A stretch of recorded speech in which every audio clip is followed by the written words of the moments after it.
Good morning. Peace and quiet. I don't know for how long, maybe 5 minutes, half an hour, 1 hour.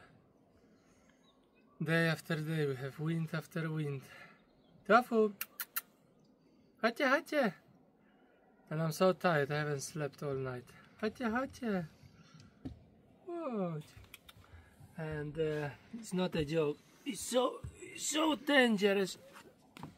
It's so dangerous, this wind is incredible. It's so dangerous that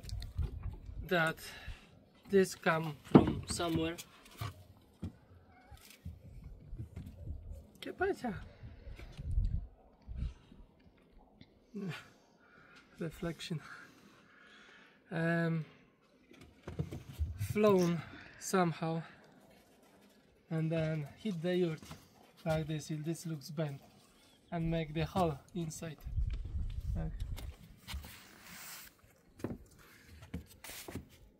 So I keep repairing this yurt and try to keep it down, and the fence as well. Look, it's just everything all over the place. And this doesn't get too strong wind. On another side get very strong wind. I will show you how I managed to secure. You can see, for example, this one here, what I did, you know, tidying up to a bucket of water, and that was like done in middle of the night. Pieces of bags of soil on top of the roof, and old pillow to keep from flapping, because very strong flapping can damage this material as well. This material is not strong at all. It's like a waterproof jacket material. It's just ridiculous. It's not supposed to be even on this yurt, but we've got what we've got, and we have to save it until we do something else. So apology for my sleeping situation. I'm not full of energy, but I will show you, because I have to do it. So I would like to show you the way I will repair this hole. So I went to the shop and bought scrap of fabric material, small pieces like this, and I pay €1 for it. Ridiculous. And I just needed this much, like 2 pieces. So you need 2 pieces of fabric, but don't look for fabric that is like waterproof. Why? Because it's slippery. You don't want slippery. You want something that the paint will absorb. And then you can buy paint that is water-based, but when it dries, become like a rubber, and it's flexible, is UV resistant. We can have a clear. I've got here one. I'm trying this for the first time. Global Spanish make. I don't know, no idea what is this paint, but apparently it's good. So you're looking for something like this, water-based, like a gum. And then what we're gonna do, look, come close. I'm putting this cloth. I could make this maybe even bigger, but I'm putting this cloth inside, and I try to spread this inside also, make it nice and flat. Because underneath that there is insulation, so you don't want to paint insulation, and you don't want that insulation to stick. The material, you don't want to stick to this insulation, so you want it to be free. See, to make this as flat as possible, so something round, it's good.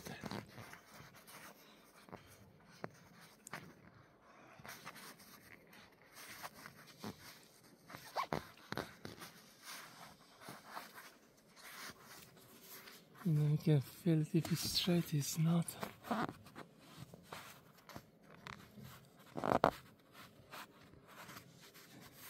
If you want, I will show you these crazy ideas overnight when I was trying to make this yurt more quiet and secure.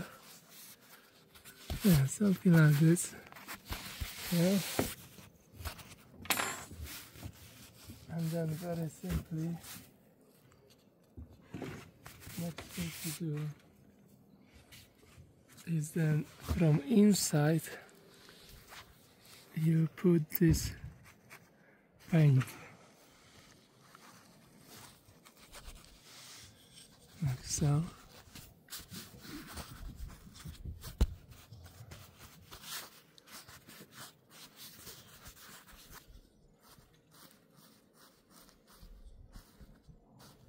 See, plenty of it, and that's gonna stick nicely together.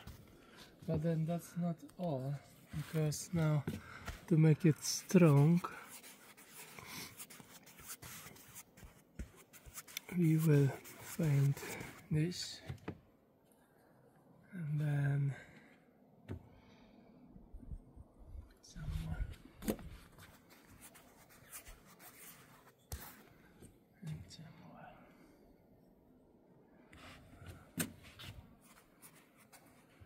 So we put lots of paint for the reason for this other cloth to soak in like this. See?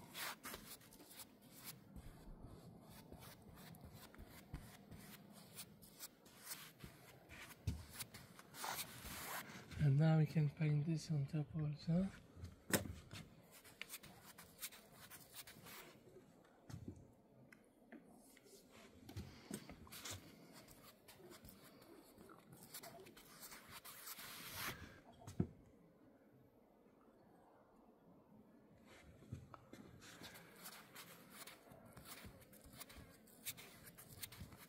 And that's how you can save your house, with a piece of cloth and a little bit of paint. How about that? I'll paint this again later on. And that's now is strong, will be strong when it's dry, and it's gonna be mainly waterproof, which is the most important. And another important is when it's nicely glued down, it's not gonna break, so the wind will not catch it and rip even more. And our next job is to paint the whole yurt with this paint, so that kind of will disappear anyway. So yeah, that's how you can repair and save your yurt. I will show you now what I did to secure. See, I used what was laying around, twist it around, lock it up to make it more tense. Now with these buckets, exactly the same. It was still flapping on the top, was going like this crazy, so I put this, but this was slipping, so I put a piece of wood so it doesn't slip, it stay. And then, because it was so hard to find, not find, but to, you know, imagine bringing huge stone up is just too much. So I figured out I put big bucket, fill it up with water, which will be heavy enough, and then I can pull it down each strap. Then another way here, screws, tied it down, and the stones all the way down, another bag of sand, and then yes, even whatever heavy it is. This is funny also. This is extra post to make the whole fence more secure. Then another bag. The reason for all this is because the material is flapping, so when you're gonna paint, maybe that's gonna make more stiff a bit, but still, yeah, it is what it is. And then yesterday at night, what I was doing here, you see this fence was completely fall down and was flapping, because here we've got the most amount of wind, and it's solid now. And this is how I secure with this strap and screws. Yeah, beautiful weather, small wind, but it's gonna be very windy tomorrow and it's gonna be rainy afterwards, so wasn't that bad last year. It's really bad now. It's only a short time, but it is what it is, and we need to survive somehow. And yeah, we've got new plans to move this yurt to a different location and build something new here. So to see another crazy funny stuff, subscribe, stay tuned, like and comment, and we'll see you next time. Ciao.